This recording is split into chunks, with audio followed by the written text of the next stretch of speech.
Hey, it's Rex from Game Hype here. I'm going to be talking about my first impressions for Call of Duty Cold War.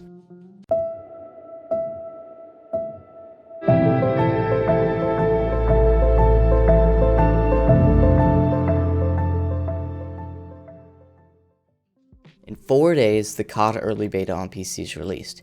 We've seen some new videos from players along with a few trailers from the new beta, but keep in mind, so far we've only seen an early version of the game, so some features currently in the game may change before release. Now, one of the worst things I've seen about this game is the lag. The lag during the beta on PS4 was absolutely terrible. This game looks unplayable with the lag it's currently experiencing. It wasn't like this in the alpha, but it was in the beta, so hopefully it can be fixed before release, otherwise I probably won't be getting this year's COD. One of the first things you'll notice about this game is the graphics. Compared to Modern Warfare, these graphics are an absolute downgrade. Cold War's graphics look like a new map from Black Ops 4, while Modern Warfare looked amazing. This is because Modern Warfare was made on Infinity Ward's new engine, IW 8.0, which was made directly by them with help from Nvidia.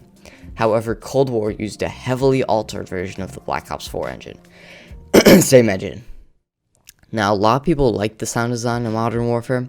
I personally was not a fan, but the footsteps in Cold War seem to be a lot better and more easy to spot compared to Modern Warfare.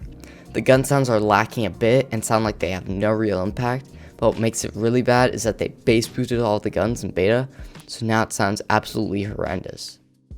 Most of the guns in this game are new, but the issue I have with that is most of the strong guns in this game are the same guns that were strong in Modern Warfare. That being mainly the AK, the M4, and the MP5. It's like we had those same guns last year, why didn't they try to switch up the meta a bit? Gameplay is the most important part of the game because if it's fun or not is what decides whether or not you're going to buy it. From what I've seen so far, it seems reasonably fun and very different from Modern Warfare, although it's pretty typical for a Black Ops game. The game seems a little slower paced than Modern Warfare with a much slower kill time. I think it is a little too slow though because it's practically impossible to double kill. It seems as though that it's faster to kill people from longer distances than Modern Warfare, but I think the kill time should be slightly reduced from what it is right now. Drop shotting has basically been destroyed because now you unscope when you prone, so it may still be reasonably effective from close to medium range depending on what gun you're using, but other than that, I won't drop shot anymore. People seem to be crouch spamming now, which is pretty typical for a COD game. Slide spamming also seems like the best way to get around right now. It's very annoying to watch, but it is what it is. Also, there's no mounting in this game, which to be honest, I'm glad about. I just didn't like the feature that much. The boat maps have zip lines from one boat to the other. You can still shoot when using horizontal zip lines, but when using vertical ones, you're just a sitting duck. So I wouldn't recommend using them unless you know the area above you is clear. There's also no way to cancel the zipline midway through, but again, this all doesn't matter if the lag makes the game unplayable.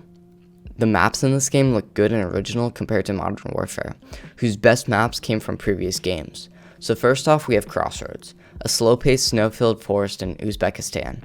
It has tanks and skis on the map.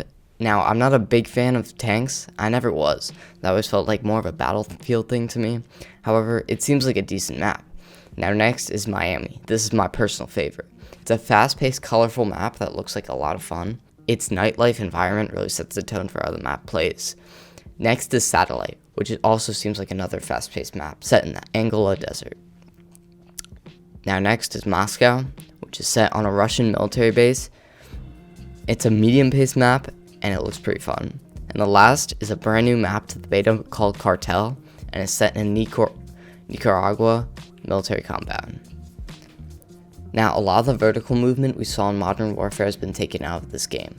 I didn't mind it, but it's just a stylistic choice made by Treyarch to go back to their arcade-style shooter.